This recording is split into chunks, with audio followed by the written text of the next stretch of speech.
Dulu kendaraannya berupa hewan, onta atau kuda. Sekarang ada kendaraan mobil, bahkan naik pesawat. Nah, itu bukan bid'ah namanya, karena itu tidak ada kaitan sama sekali dengan urusan ibadah. Atau dalam urusan ibadah tetapi bukan ibadah mahdhah. Contohnya dalam bermuamalah, dalam aturan jual beli, dalam transaksi bisnis. Nah, kita dipersilakan membuat jenis transaksi yang tidak ada di zaman Nabi, selama jenis transaksi itu tidak bertentangan dengan hal-hal yang dilarang dalam bertransaksi. Nah, di antaranya ada 7 keharaman dalam bertransaksi. Nah, selama tidak melanggar 7 keharaman tersebut, maka boleh membuat aturan-aturan baru. Itu dalam urusan ibadah yang bukan ibadah mahdhah. Tetapi khusus ibadah mahdhah seperti sholat, berpuasa, haji, umroh, ini sudah Nabi batasi. Tidak boleh membuat bentuk-bentuk aturan yang dikerjakan, diniati sebagai ibadah untuk mengharapkan ridho Allah, pahala Allah. Lalu aturan itu tidak ada contohnya dari Rasulullah SAW. Nah, itulah bid'ah, itulah yang dilarang, yang Nabi sabdakan. Dengan mengerjakan bid'ah, maka bisa jadi ibadahnya itu tidak diterima oleh Allah. Maka berdasarkan sabda Nabi ini, ya, kita khawatir bahwa amal kita tidak diterima oleh Allah. Karena itu, nah, kita berusaha selalu beramal ibadah yang kita yakini bahwa amal ibadah kita ini sesuai dengan tuntunan Rasulullah SAW. Jangan sampai kita termasuk sebagai pelaku bid'ah. Karena itu, ya, kita harus mengaji betul hadis-hadis dari Rasulullah SAW, bagaimana cara sholat sesuai sholatnya Rasulullah, bagaimana cara ibadah haji, ibadah umroh sesuai dengan haji dan umroh yang dikerjakan oleh Rasulullah SAW. Wa haddatsani an Malik an Atha ibni Abi Muslim Abdillah al-Khurasani qala Rasulullah sallallahu alaihi wasallam, tasafahu, berjabat tanganlah kalian, atau saling berjabat tanganlah kalian, yadhhab, maka akan hilang apa al-ghil, unek-unek jelek.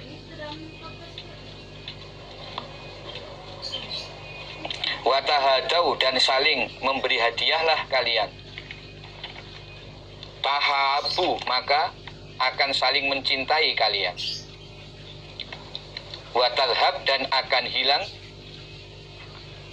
apa asyahna, itu dendam dan dengki. Asyahna itu dengki dan dendam. Salinglah berjabat tangan, maka unek-unek jelek yang ada di dalam hati akan hilang. Dengan berjabat tangan akan membersihkan isi hati yang jelek terhadap saudaranya. Dan salinglah memberi hadiah kalian, maka akan tumbuhlah rasa cinta di antara kalian, dan akan hilang sifat dengki atau dendam yang tersimpan di hati kalian. Nabi menganjurkan untuk menjaga kerukunan, persaudaraan, sehingga tidak ada iri, dengki, dendam, dan unek-unek yang jelek di kalangan sesama muslim. Maka supaya memperbanyak saling berjabat tangan dan saling memberikan hadiah. Wa haddatsani an Malik an Ibnu Syihab an Urwah ibn Zubair an Aisyata zaujin Nabi sallallahu alaihi wasallam. Annaha, sesungguhnya Aisyah, qalat, berkata siapa Aisyah, ma khuyira, tidak disuruh memilih, tidak disuruh memilih siapa Rasulullah sallallahu alaihi wasallam fi amrain, di dalam dua perkara, qattu, sama sekali, illa, kecuali, akhoda, mengambil siapa Nabi, aisarohuma, pada yang lebih mudah dari keduanya, yang lebih mudah dari dua perkara. Malam yakun, selama tidak ada apa perkara yang lebih mudah. Malam yakun, selama tidak ada apa perkara yang lebih mudah, isman, dosa. Fa'ingkana, maka jika ada apa perkara yang lebih mudah, atau apa aisaruhuma, adalah isman, dosa, karena maka ada siapa Nabi, abu adanas, lebih menjauhnya manusia, lebih menjauhnya manusia, minhu, dari aisarohuma, atau dari perkara yang lebih mudah.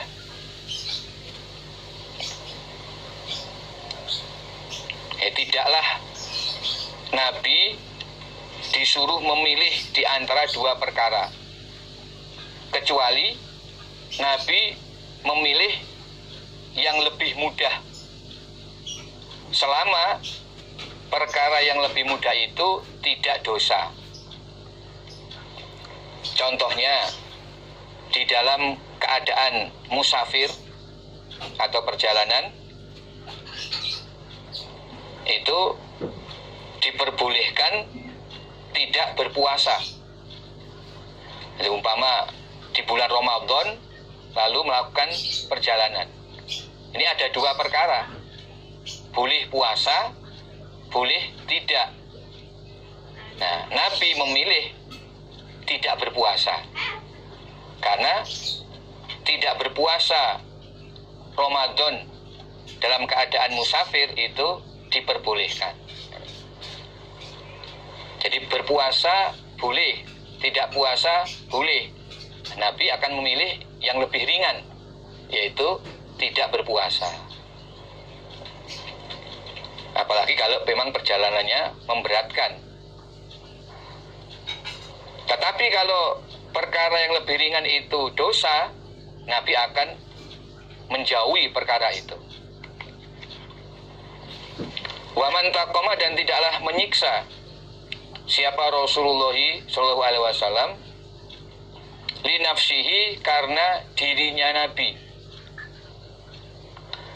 illa, kecuali antun tahaka, dirusak apa hurmatullah, kehormatan Allah, maksudnya peraturan Allah atau hukum Allah.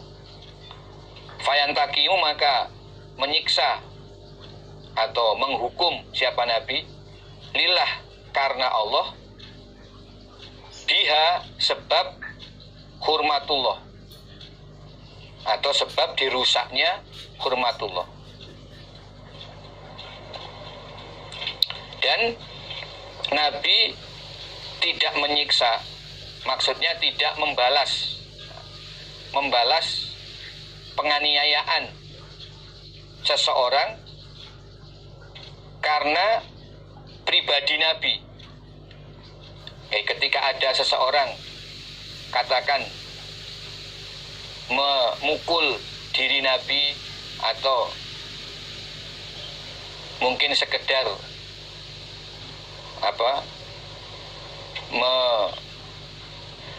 mendorong diri Nabi, atau mencaci diri Nabi, Nabi tidak membalas untuk menuruti keinginan pribadi Nabi. Jadi Nabi ya sabar menerima itu. Nabi tidak membalas dengan menganiaya ketika Nabi dianiaya, kecuali ketika hukum Allah dirusak. Ada orang melanggar hukum Allah, contohnya ada pencuri, maka Nabi akan menegakkan hukum karena Allah. Nabi akan memotong tangan si pencuri itu. Jadi kalau hukum Allah yang dirusak, Nabi akan bertindak menghukumi berdasarkan hukum Allah.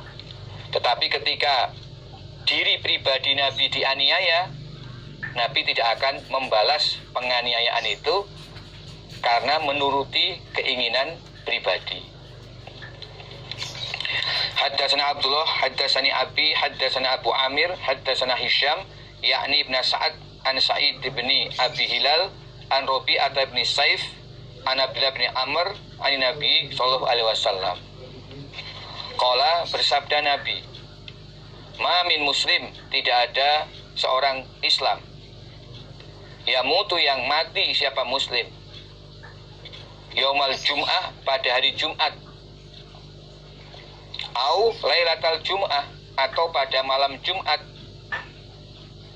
illa kecuali waqahullah, menjaga pada muslim siapa Allah, fitnatal qabri, pada fitnah di alam kubur. Fitnah di alam kubur maksudnya adalah pertanyaan malaikat di alam kubur. Tidak ada seorang muslim yang mati pada hari Jumat, siang hari Jumat, atau malam Jumat. Jadi Kemis malam Jumat, mulai maghrib ya, sampai terbit fajar di hari Jumat, itu namanya malam Jumat. Mulai terbit fajar sampai sebelum terbenam matahari di hari Jumat, itu disebut hari Jumat. Nah, barang siapa yang mati dalam rentang waktu itu, ya, tidak lain kecuali Allah akan menjaga orang Islam tersebut dari beratnya menjawab pertanyaan malaikat di alam kubur. Jadi Allah akan menuntun seorang muslim tersebut untuk bisa benar di dalam menjawab pertanyaan-pertanyaan malaikat di alam kubur. Dia tidak sampai tergelincir dalam kesalahan atau kekeliruan menjawab pertanyaan-pertanyaan malaikat di alam kubur. Itulah kefadolannya orang Islam yang mati di siang hari Jumat atau di malam Jumat. Haddatsana Abdullah, haddatsani Abi, haddatsana Waqi', haddatsana Dawud al-Audi, an Abi Hurairah qala, qala Rasulullah sallallahu alaihi wasallam, la yaqumanna, janganlah berdiri sungguh siapa ahadukum, salah satu kalian, ila sholah, pada sholat, wabihi, dalam keadaan dengannya ahad, azan, ada gangguan, yaitu min ghaid, berupa berak, maksudnya apa? Kebelet berak, au baul, atau kencing, maksudnya kebelet atau rasa ingin untuk kencing. Janganlah seseorang dari kalian berdiri untuk mengerjakan sholat dalam keadaan dia ada rasa keinginan untuk berak atau kencing. Jadi ketika kebelet atau ada rasa keinginan berak atau kencing, maka jangan mengerjakan sholat.